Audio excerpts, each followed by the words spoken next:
आज इस वीडियो में हम चर्चा करेंगे 1943 में आए अकाल के बारे में, जिसमें हम उन सभी बिंदुओं के बारे में बात करेंगे जो लगभग 30 लाख लोगों की मौत का कारण बने। तो चलिए शुरू करते हैं। सन 1943-44 में बंगाल यानी आज का बांग्लादेश, भारत का पश्चिम बंगाल, बिहार, झारखंड और उड़ीसा में एक भयानक अकाल पड़ा था, जिसमें लगभग 30 लाख से ज्यादा लोगों ने भूख से तड़पकर अपनी जान गंवाई थी। 30 लाख लोग यानी आज जितनी जयपुर शहर की टोटल जनसंख्या है। इससे आप समझ सकते हैं कि कितनी तबाही मची होगी। माना जाता है कि उस वक्त अकाल की वजह अनाज के उत्पादन का घटना था, जबकि बंगाल से लगातार अनाज का निर्यात होता रहा। हालांकि विशेषज्ञों के तर्क इससे अलग हैं। लेखक मधुश्री मुखर्जी ने उस अकाल से बच निकले कुछ लोगों को खोज उनसे बातचीत के आधार पर अपनी किताब में लिखा है कि उस वक्त हालात ऐसे थे कि लोग भूख से तड़पते अपने बच्चों को नदी में फेंक रहे थे। न जाने कितने ही लोगों ने ट्रेन के सामने आकर अपनी जान दी थी। लोग पत्तियां और घास खाकर जिंदा थे। लोगों में सरकार की नीतियों के खिलाफ प्रदर्शन करने की भी शक्ति नहीं बची थी। इस अकाल से केवल वही लोग बचे जो रोजगार की तलाश में कलकत्ता चले आए, या वे महिलाएं जिन्होंने घर संभालने के लिए मजबूरी में वेश्यावृत्ति शुरू कर दी। ये सच है कि जनवरी 1943 में आए तूफान ने बंगाल में चावल की फसल को नुकसान पहुंचाया था, लेकिन इसके बावजूद भी उत्पादन इतना नहीं घटा था कि इतनी बड़ी परेशानी पैदा हो जाए, क्योंकि अनाजों का निर्यात बराबर रूप से हो रहा था। जाने माने अर्थशास्त्री अमर्त्य सेन का भी मानना है कि 1943 में अनाज के उत्पादन में कोई खास कमी नहीं आई थी, बल्कि 1941 की तुलना में अनाज का उत्पादन ज्यादा था। इससे यह तो साफ हो जाता है कि यह कोई प्राकृतिक घटना नहीं थी। इस विषय पर लिखने वाले ऑस्ट्रेलियाई वैज्ञानिक और social activist doctor Gideon polio का मानना है कि बंगाल का अकाल कोई प्राकृतिक घटना नहीं था, बल्कि मानव निर्मित हॉलोकॉस्ट था।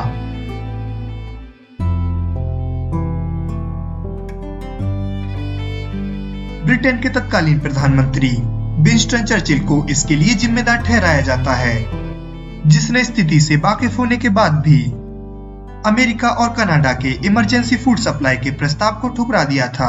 ये द्वितीय विश्व युद्ध का समय था और भारत ब्रिटेन का उपनिवेश होने के कारण भारत के सैनिकों को भी युद्ध में उतारा गया था, और ब्रिटेन सरकार ने अपने सैनिकों और युद्ध में लगे अन्य लोगों के लिए चावल की जमाखोरी करने लगी थी।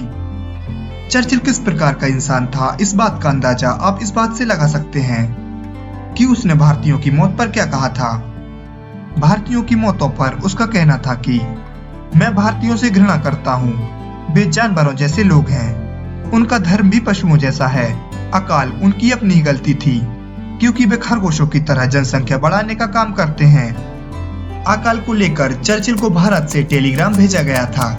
टेलीग्राम में भूख से मर रहे लोगों का जिक्र था और मदद की गुहार की गई थी। तो चर्चिल ने टेलीग्राम के जवाब में लिखा था कि अकाल से अब तक गांधी की मौत क्यों नहीं हुई। गांधी जी का जिक्र हुआ है तो आपको बताते चलें कि महात्मा गांधी को चर्चिल अधनंगा फकीर कहा करता था।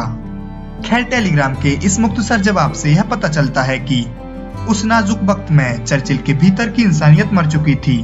बंगाल में अकाल पड़ने के बावजूद भी भारत से करीब 70,000 टन खाद्यान्न ब्रिटेन भेजा गया था।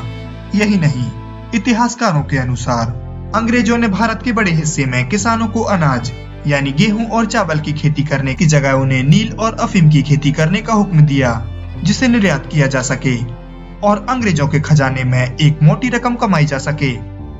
इन सभी तथ्यों को एक साथ देखने से तथा समझने के बाद यह कहना बिल्कुल भी गलत नहीं होगा कि बंगाल का अकाल प्राकृतिक घटना नहीं, बल्कि मानव निर्मित घटना थी, जिसके लिए विंस्टन चर्चिल और उसकी गलत नीतियां जिम्मेदार थीं, जिसने बंगाल की 1/3 जनसंख्या को भूख से तड़पा कर मार डाला।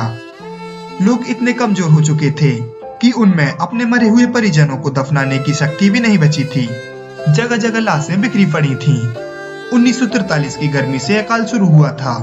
सन 1944 के शुरुआती दिनों तक बंगाल डेथ चैम्बर बना रहा। सन 1944 में जब बंगाल में चावल की बम्पर फसल पैदा हुई, तब जाकर अकाल का कहर कम हुआ। लोगों के घर अनाज पहुंचा और उन्होंने अपनी भूख मिटाई। धीरे धीरे जनजीवन पटरी पर लौटने लगा, लेकिन आंखों के सामने भूख से छटपटाकर मरते लोगों के दर्दनाक मंजर वे कभी भूल नहीं पाए, और चर्चिल को भी नहीं।